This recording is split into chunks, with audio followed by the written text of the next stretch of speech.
Hello there and welcome to the recording of episode 34 of season 2 of Marketing Scoop, the second last episode of season 2 of Marketing Scoop here. What we're going to do is get going with a proper podcast recording very soon in the next few minutes. Of course, we're recording an audio podcast live here on YouTube. It's great to have a little bit of interaction. So if you've got any questions, any thoughts, certainly in relation to our subject, which is going to be how do you recover from a Google penalty? So if you've actually had any challenges yourself in the past in relation to that, let us know in the chat. So if you've got any questions in relation to what our guests are sharing, then make sure you share that in the chat. So we've got a few people watching us live now. Hopefully we'll have a few more people start to join us over the next few minutes for the proper start of the show. But just as a little chat to begin with, Judith, I know that there has been a bit of a core algorithm update just in the last couple of days or so. Have we seen any kind of consistency in terms of what that is likely to be causing, or is it too early to be saying at the moment? I think it's still a little bit early on in the process of seeing how it's affecting different sites. We were talking about this before we came on air, and I think that there are a lot of different places where this algorithm is impacting. And we can see on the Semrush sensor some things. We can see on various different tools. There's Moz has a tool, and on lots of different tools, we can see that there's some disruption to the search results, but we're still running through it. And Marie, who's well known for her analysis of the algorithm updates, is also running through it. But we've had other news besides that. And obviously, this is going to be the thing on everybody's mind. But of course, one of the things on certain news sites' minds will have also been the information that we received that Google has fixed once again that indexing bug that they had. So very important there. And also, we've got some news out of Gary over at Google about image alt attributes. And a very interesting headline over at SE Roundtable saying we can get rid of them, but don't you get rid of those image alt attributes because they're important for people with screen readers and they're just important for contextualizing the image itself. And if you're using an image to link to something else, any good link builder knows all text is good text. Then don't jump too quickly, certainly when it comes to just reading the headlines rather than the whole article, the whole piece. Of course, I mentioned we're recording an audio podcast. You can find out about that if you're not aware of already at semrush.com/podcast. Just go to there and you can follow all the links there to subscribe to the show on your favorite podcatcher. So what we'll do is we'll get going now. We've got Carlos Castro joining us from Mexico. Carlos, good to see you. Blas saying this ought to be a great episode. No pressure, everyone. I'm sure it'll be a great episode. We've got some great guests joining us all. Simon Cox is in the chat. Good to see you there as usual, Simon. Good to see the same kind of faces there. I had something bleep beside me there. I better make sure it doesn't actually bleep during the audio episode. So I'll turn on the no bleep button. Make sure you do that before you go live, folks. And we're all going to bleep you now. We're going to phone your phone. We're going to text you. We're going to Facebook Messenger you. Simon Cox saying, hey, we have a vet today. Yes, that's right. As soon as I finish this, I'm going to be amputating a cow leg. No.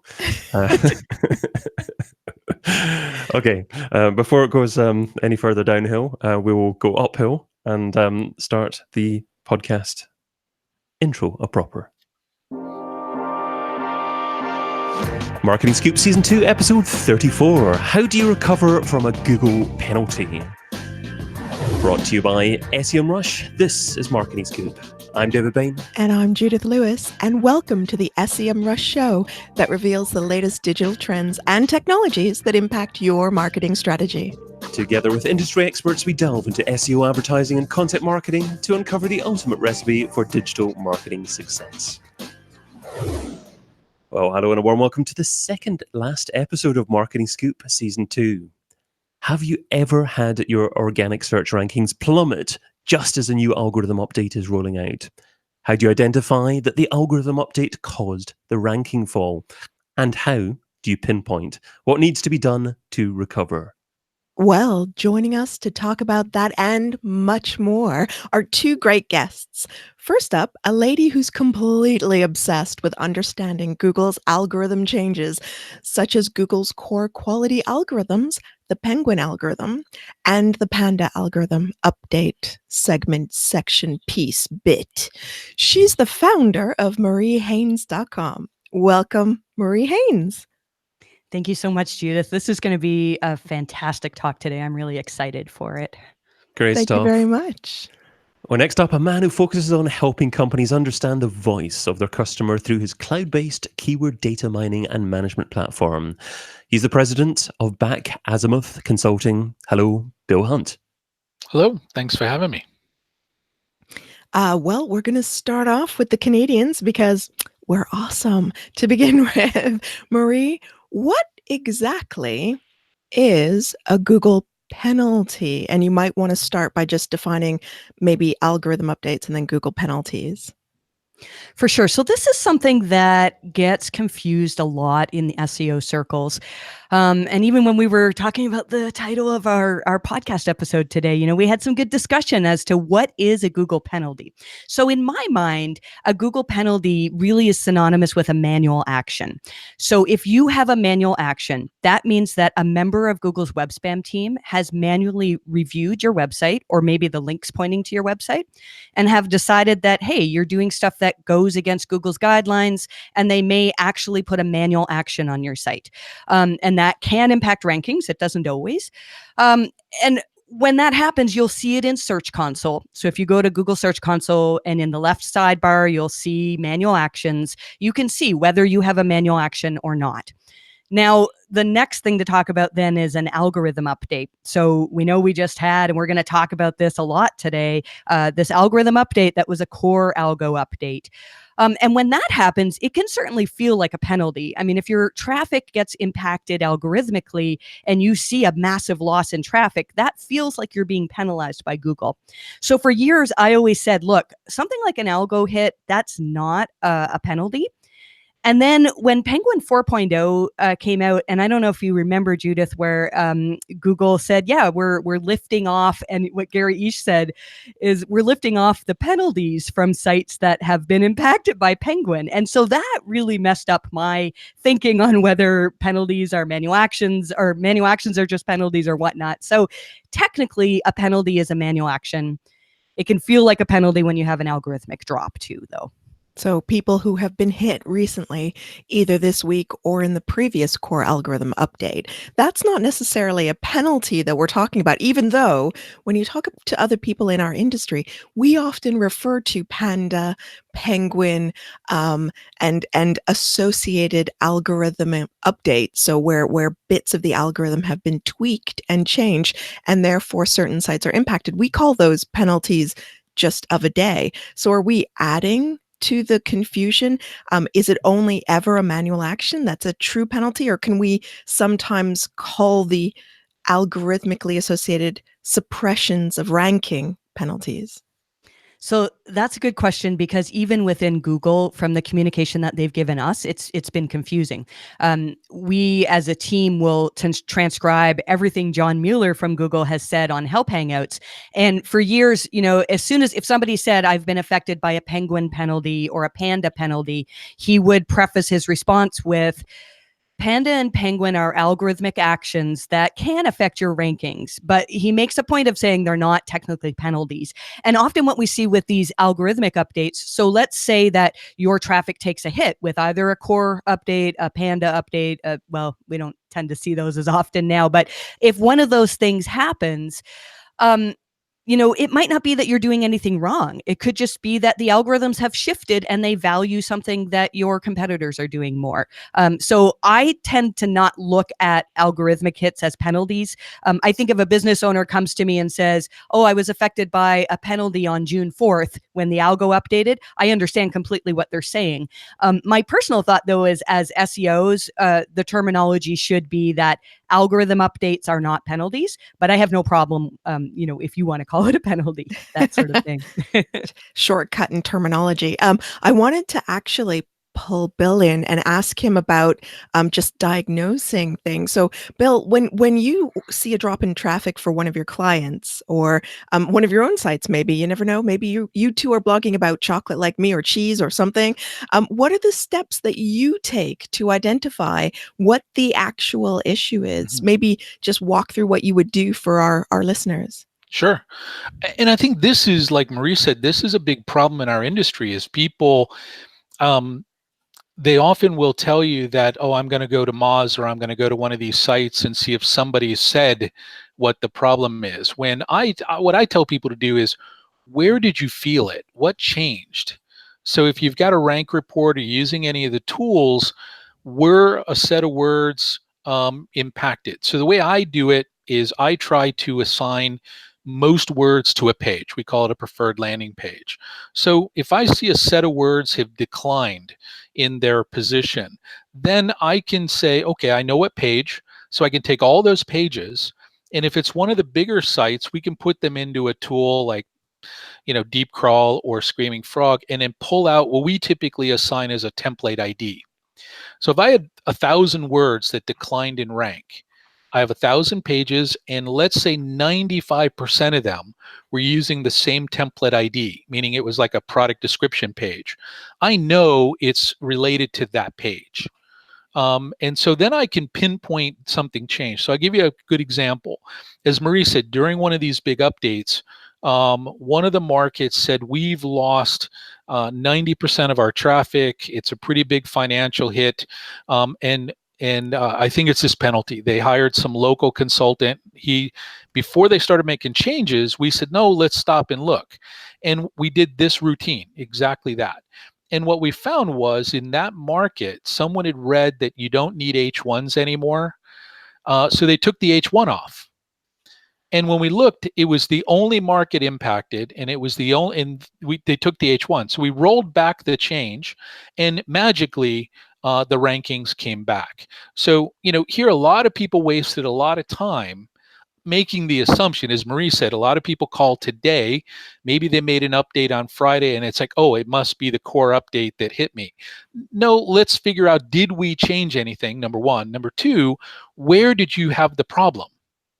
If it's site-wide, if you dropped everything like a rock and you look in, as Marie said, you didn't have a manual action, or if, the algorithmic penalty action doesn't have anything that they got you on something, then I would start to step back and say, did anything change on the site?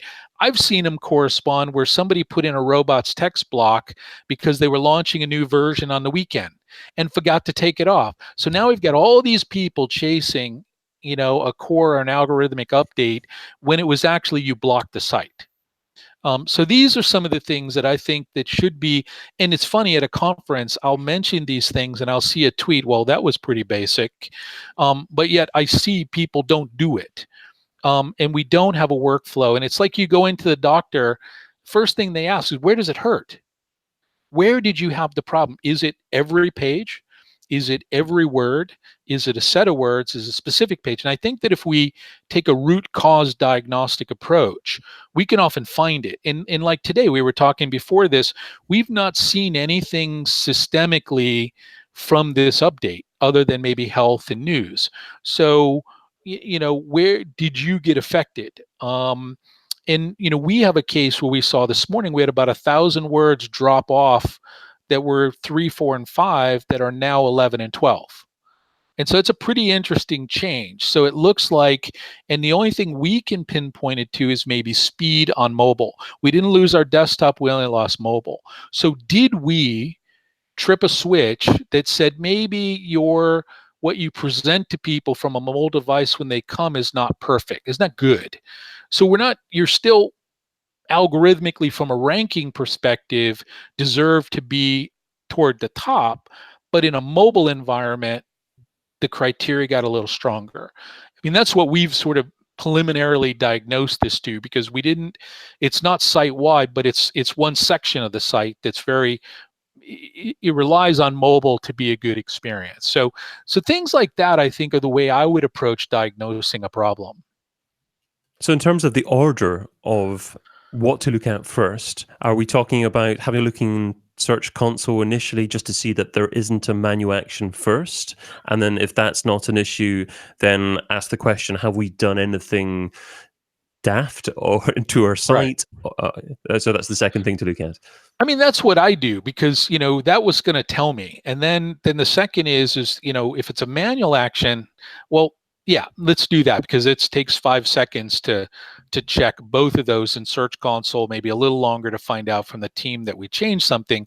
And then second is, where did we get the impact? Is it site-wide? If it's site-wide, we either did something catastrophic, we did an update, or we blocked it, or we did something like that, and or we got a manual action if it's catastrophic. If none of those are true, then you probably got hit pretty heavily in a quality update. And then that's when you need to have that sort of realization that maybe the content we were putting out is less than optimal. And I think you can pinpoint that by pretty much dropping, down into the 30s and 50s is what we see when somebody gets one of these one of these your money or your life type changes, where, it's health information or things like that, where if you move holistically down into the 30s, 40s, and 50s, then you've clearly, in my opinion, got a quality thing that's disrupted your position. So if it's likely to be a quality issue, what are some typical things that an SEO or a content marketer can do to improve the quality of the content on their website? Well, I think there it is. You got to improve the quality of the website. So is it just the quality of the existing content? Do you really advocate things like pinpointing articles that don't get any traffic and perhaps are low in quality and redirecting them? Are you a fan of doing that? I like doing that, but I like the delta. So where did the change happen? So again, you mentioned I built systems that try to pinpoint that nobody uses because nobody wants to do this type of work. But looking for anomalies in the data. So let's say from last week to this week, maybe our rankings didn't change, but our click rate did. So to your point, finding content that wasn't performing. If it was performing and it's no longer performing, and I attribute it to a quality thing, then we need to figure out why. And when we go to look at it, like take health, for example, if I go there and it's sort of a regurgitation of something somebody else has, or I don't have any authority behind it, which is the other thing I see. I can be Dr. Bill and pump out hundreds of articles about whatever. But am I an authority? Does anybody else think I'm an authority on that? And if I think that's the other thing that we're seeing in these your money and your life updates, is that they're bringing in, have the authorities also validated? Has anybody that's considered an authority from a signals perspective also think you're authoritative? And I think that's what happens a lot. We may have brilliant content. And it's like, if you're a young economist, you may write this earth-shattering article about economics, but if no prize-winning economist ever says that that's the great article in economics, it's never going to see the light of day. And I think Google's doing this now with Who Are You on there. So I think, David, that's the point, is that your content may actually be good, but it's not authoritative. And I would compare it, take a couple of my articles and see who moved up and who is there. And if it is literally, if we're almost mirror image, then maybe I would go back and look at something like, the backlinks. And I think this is the kind of thing Marie does a lot for people, is, you've got brilliant content, but it doesn't necessarily make it into the top of the page. And I would bet that 99% of the time, nobody's thought it was authoritative. Absolutely. Marie. Yeah. I one of the things that I wanted to ask you, Marie, and should I be saying Dr. Marie? You can. Is that, you were a vet. and now you're in online marketing, and you are one of the people that everyone looks to when a new algorithm update comes out. But do you, Bill mentioned workflows. Do you have any workflows that you work to when you're diagnosing a problem? When someone comes to you and says, I have taken a penalty, and I'm using that in quotes, can you help me? Do you have a series of steps that you go through to help you diagnose whether it's a suppression based on an algorithmic update, an actual penalty, or just really just need better content? For sure. So I think in terms of methodology, everything Bill has said is I agree with that. I mean, we look, first of all, are there technical issues? Is there a manual action? Is there a really easy thing that we can explain? Oh, we changed this. And I remember years ago, I had a site come to me because they were devastated by a Panda update. Google said this date, there was a Panda update. The next day, the Google Analytics went off a cliff. The site neglected to mention that they just launched a redesign that same day, and it turned out they didn't include their analytics on their new design. So in that case, they were 100% sure they'd been hit by either a penalty or by Panda, and it was a technical. I mean, not even a technical issue; it was a gaffe, really. And so we have a whole process that we go through where we do look at. We start by running a very basic crawl. We often use Semrush crawling just to say, is there something technically that is very obvious? Maybe we've blocked pages in robots or canonical issues, whatever. And then in terms of looking at on-page quality, because I thoroughly believe that the vast majority of the core quality updates are dealing with things that are outlined in Google's quality raters guidelines. And some of those are not things that you can measure with a tool. When we're talking about expertise, authoritativeness, and trust, we don't know exactly how Google measures that, right? And I think, it's still, you're right, it's early for us to say what the latest algorithm update was about. But it seems to be so far that I think it's mostly about trust. And trust can be the quality of your backlinks. It can be whether you have medical content that goes against scientific consensus. And you would say, well, how would Google measure that? And I think those are the types of things they're trying to measure. So our whole process of determining, if you came to me and said, look, we were negatively affected by this algorithm update, yes, we do look at manual actions, we look at technical things, and that's a tiny part of the report that we do. And then for the next 2 weeks, we're digging into all sorts of quality issues as they're outlined in the guidelines and things that Google employees have said.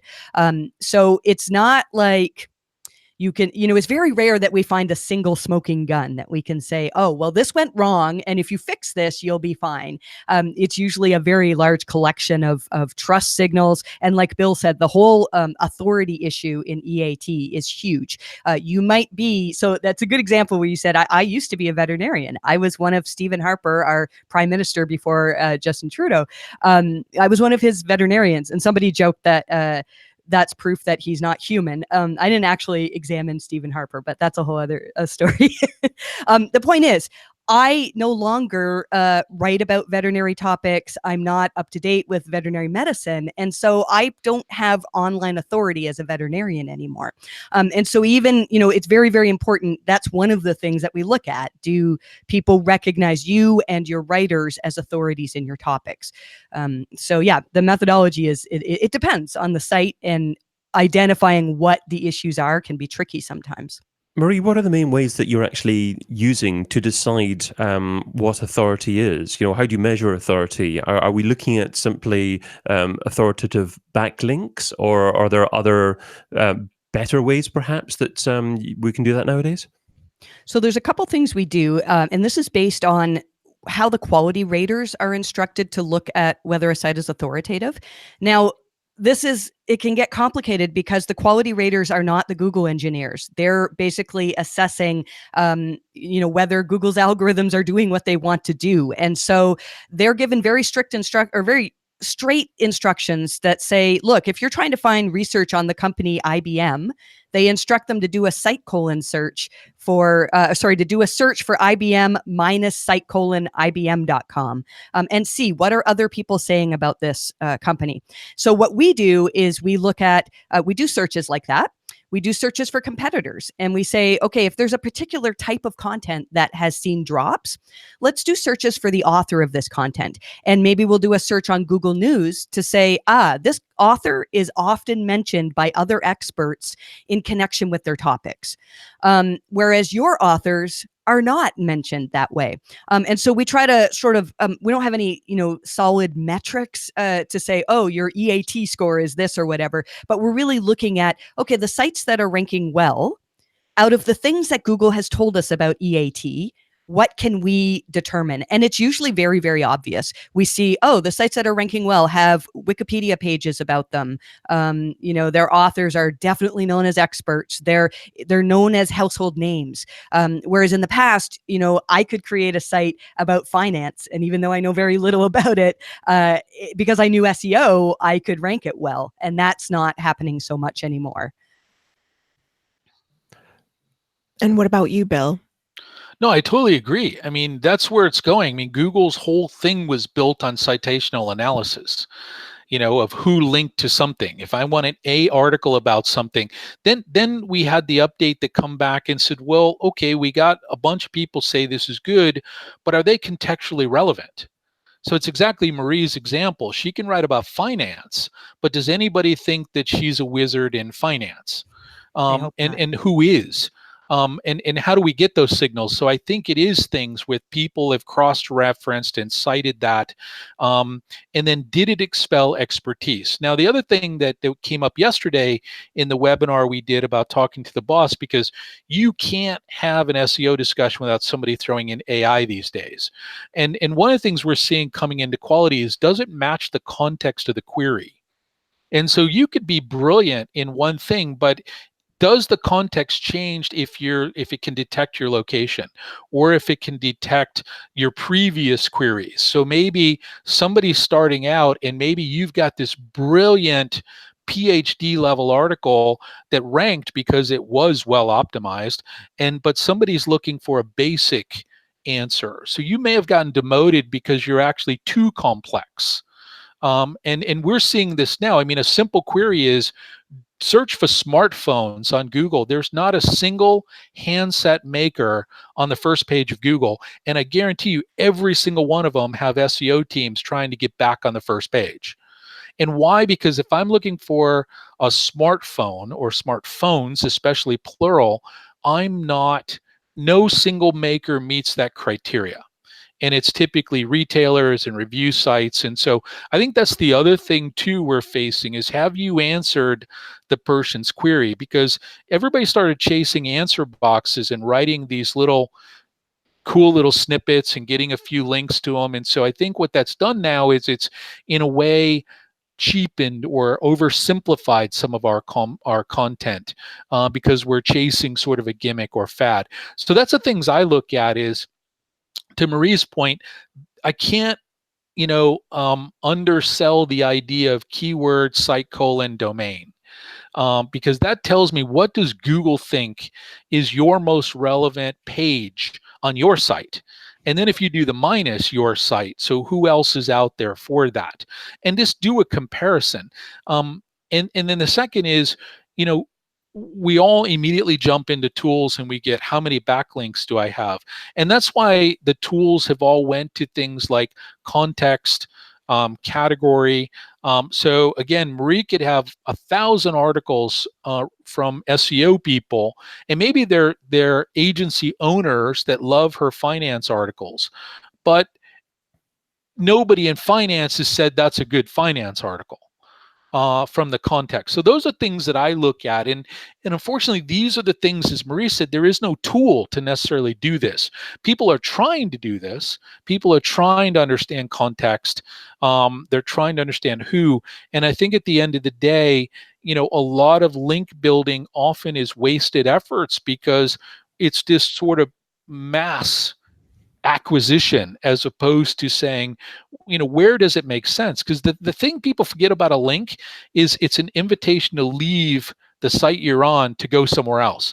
And I think we can use that concept to say, if this person who's an authority on this topic is saying leave to go get deeper information from here, that's a pretty damn good signal that this person is authoritative on this segment. So those are some of the things that I think people should look at. It's a little harder than just, puking out a report from a tool. But if you're really serious about this, it is sort of the steps you have to take.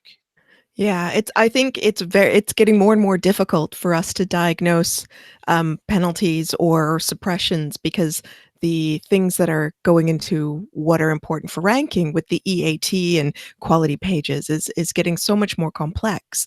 But I did want to ask one more question of both of you, and this is probably going to be the most challenging and the most the most diversity in answer, and that's recovery. If we find that we've been hit with either an actual genuine manual penalty that is pushing our rankings down or has taken us completely out of the index, actually, let's stay with that one. That's going to be tough enough. What, Marie, should we be doing in order to recover from a manual true penalty? Okay, so recovery from manual actions can be challenging. We've seen some fantastic recoveries, but I'll tell you that most of the time when a site gets a manual action, they do not do well afterwards. And the reason for that is when Google gives a manual action, it's generally for something that their algorithms are not able to detect really well. And then down the road, often the algorithms switch so that they can detect it. So let's say that you got a manual action for unnatural links, which is one of the more common ones. Well, the reason why Google gave that manual action is because those links that they consider unnatural, they were actually working to help improve rankings. And so it's not like, if the manual action gets lifted, it's not like Google's going to say, oh, okay, well, we'll start counting those links again. You need to have to find a way to get better links. And most sites, if you've gone out and built unnatural links at a big enough scale to cause a manual action, it's going to be really hard to go and get truly natural links, true experts saying, I love what Bill said about how a link is basically saying, look, we invite you to leave our site and go read this person's stuff. That really makes sense, right? And so getting that type of link is really, really challenging. So we have seen, the type of manual action where we see really nice recoveries is if you've had a site-wide manual action, and that's where Google completely de-indexes the site. And then once you show enough good faith evidence that you fix the problem, that you're not going to continually spam or whatever the issue was, most of those sites return to at least being indexed. In terms of algorithmic issues, we've seen plenty of nice recoveries. And I know, Google has said, well, this is a core quality hit. There's nothing you can do. At the same time, Danny Sullivan, when the August 1st update happened, so that's the one that we called Medic, and it affected a lot of medical sites, but a lot of other YMYL sites that weren't medical as well.